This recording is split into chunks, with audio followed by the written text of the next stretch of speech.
And after that, you did get Mhm. signed on as a free agent, Right. right? What team was that in the NFL? British Columbia Lions. Yeah. Oh, got it. But didn't you have a BC stint Lions. in rookie camp Right. or Mini training camp. I was supposed to go to mini camp with the Jets or the Raiders, Okay. but those weren't infield, like on the field mini camps. Got it. Those were like we just watched film. Oh, okay. So I chose to be in mini camp with the Jets, and so Got it. at that time they didn't have like a practices rookie mini camp. Rookie practice. mini camp, yeah. So all we did was just watch film, and you kind of Okay. like go through walkthroughs and stuff. Okay. So yeah. And after that, you decided to opt to play CFL. Yep. So Mm-hmm. after since that was done, you get released, Mm-hmm. and then you gotta look for the next opportunity, and so I went to try out. Okay. Look for ways to, I couldn't, kind of look out there, and it's kind of like, CFL, like, Mhm. let's see what's that about. Yeah. And you kind of learn the rules of the game. It's way different from Yes. the NFL. Yeah. With that, it's like the tryouts was an eye opener. Okay. I was playing one-on-one, and the guy has a 10-yard head start, Yeah. and like I'm tripping out, Yeah. and I'm like, but I don't go on yet. I'm like watching it, and I'm like, okay, I did not practice this Yes. because from minicamp I went straight there, Uh-huh. and it's like no waste of time, right? So it's Yeah. like the speed is different Yeah. because of the head start, and it's like, okay, so I gotta get to know that side of the game. Uh-huh. And I was able to impress the coaches enough to get me on the team, Mhm. get me signed. And so Yes. getting there at the CFL, I was getting yelled at a lot because of the rules of the game. Yeah. Like, you're not supposed to hit on special teams. Okay. You're supposed to give a 1-yard radius around the returner. Okay. I went and hit the returner right when he caught the ball. Okay. And so the coaches got mad. They took me and they said, run a lap. They grabbed my Yeah. my pads, Yeah. like that, and then they threw me to go run a Yeah. lap. Yeah. Like, you're not supposed to do that in Canada. And like, And it wasn't that you were doing it intentionally. yes. You just didn't know. I just didn't Yeah. know that just Yeah. 1-yard radius. There's Yeah. a rule where when the ball's punted, you gotta wait until he catches it. Yeah. Yeah. And so Yeah. then you tackle him. Got it. I guess that's what makes the game interesting, is all these opportunities for the people with the ball to. Yeah. And plus, another like rule that was surprising me was like the yard off from the line of scrimmage. Okay. And so you're kind of like, wow, you can't get a good get off because Yeah. because of the way you're so separated from the lineman. Yeah. So, but they're also thinking, the lineman's also thinking like, oh, they have this head start or this energy that comes to them. Yeah. You know what I mean? But I'm a small guy, so it's like, it doesn't work to my advantage. Mm. So, I mean, transitioning to the CFL was actually easier than I thought because of the plays that they ran was like very similar to San Diego State. Got it. We ran a 3-3-5 at San Diego State. With Canada, it's a 3-3-6. Okay. Because they have 12 guys on the field. Oh, see, I didn't That's even know another that. rule Yeah. that I didn't know. Oh, I see. Or I think a lot another of people thing. in America don't regulations, realize all of the differences in CFL. in the CFL, Yeah. yes. So But yeah, like if you don't see it all works in the office, the guys with the ball's favor. So it's like it's all meant to like entertain, I guess, the fans. But yeah. I mean, going to Canada, experiencing Vancouver, Uh-huh. being like, this is like my second international experience, Mm-hmm. and you kind of like, wow, I kind of like it here. It's like Yeah.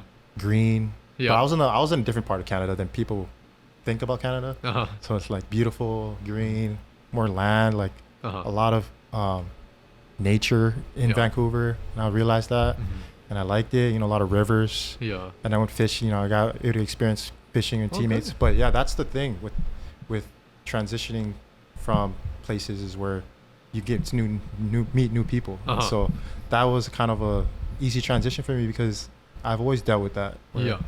I meet new people since like my Punahou days, where it's like I'm playing with my Punahou kids in Pop Warner to playing with them in high school, Yeah. middle school, and then Yeah. going to San Diego State, where it's like at San Diego State I was the only Polynesian guy there, Mhm. and then having that and being from Hawaii, and I was the only one from Hawaii there, and so Got it's like, it was just challenging Yeah. at that time.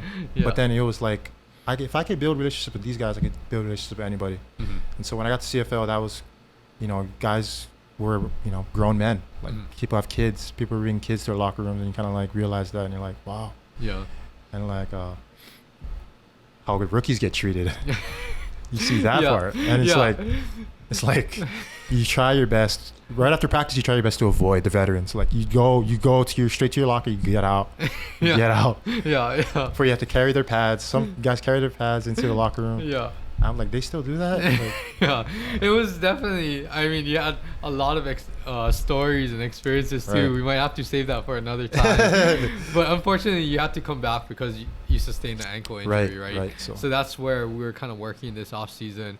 And now where you're at, you can correct me if I'm wrong, but still looking to get back there whenever sports does start up, if there is a CFL season, and I think now you're in a good place where you're ready to take on that next chapter and that next challenge. Yeah, with how I got hurt in the CFL, so it was my second game of the year. Okay. And so since the line of scrimmage is 1 yard apart, like what I was saying, they did a quarterback sneak, and I was like, I'm over the center. So there's a play where I'm over the center, and I kind of loop to where the play is going to be, and I feel the energy of the lineman that they're gonna.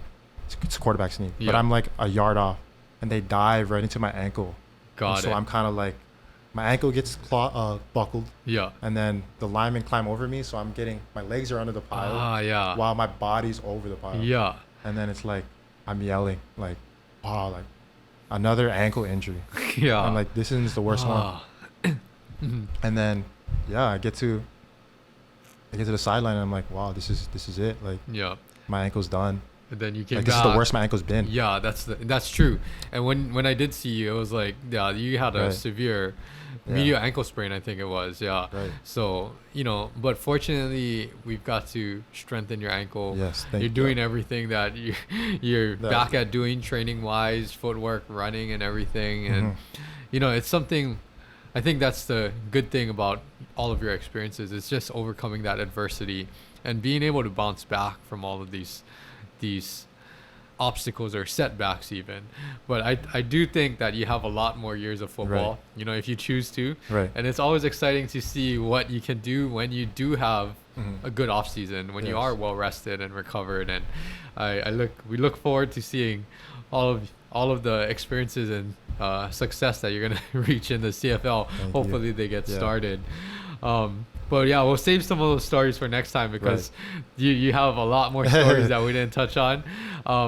Before we wrap everything up, is there one thing that you want to share with listeners, or even the younger generation, or even promote anything that you are looking forward to in the future? I'm planning to, me and a couple of my family friends are planning to start a podcast surrounding, Hawaii athletes, and kind of promoting them to be, because when we're here in Hawaii, like we don't have the small school people, like non-Power 5 guys don't get the exposure they have. You know what I mean? Not only non-Power 5 guys, but like also people who have offers already, and kind of like, kind of learning their experiences and kind of like instilling in them, because this is the time of like where media is like they're making commitment videos, and it's like us old heads are like, we never did that. Like we never did that, and it's like it pisses us off. So it's like we kind of going through that that age now where it's like about media, and it's about how you look and how you perceived. And so that's the type of podcast that we're looking to start, and hopefully get started soon with this pandemic going on. It's it's a challenging time for all of us. It is definitely challenging. And then when you do get everything set up, and we'll probably do maybe another follow-up or something, but I will include it. If anyone's listening to this in the future, I will include it in the show notes. Your podcast can check you out and all of that. But I do look forward to the rest of your football career, wherever that takes you. But you're also set up, like you said, with other plans, just in case it doesn't play out as you would like, right? At least you have other avenues that you are passionate about and you're interested in, and everything. Overall, I mean, great stories. Every time I do one of these guest episodes, I learn way more about you guys, because honestly, even if we spent a full season with each other, you don't really have the time to sometimes sit down and talk about all these things, like from Pop Warner days till now. So it's definitely very entertaining. I hope everyone enjoyed the episode. But you're welcome back anytime, and good luck on your podcast and everything. But thanks so much for joining us today. Any last words? No, just thank you for having me, and I love what you're doing here, and I can't wait to hear Steven's part of the story too. Yes, we'll definitely put that.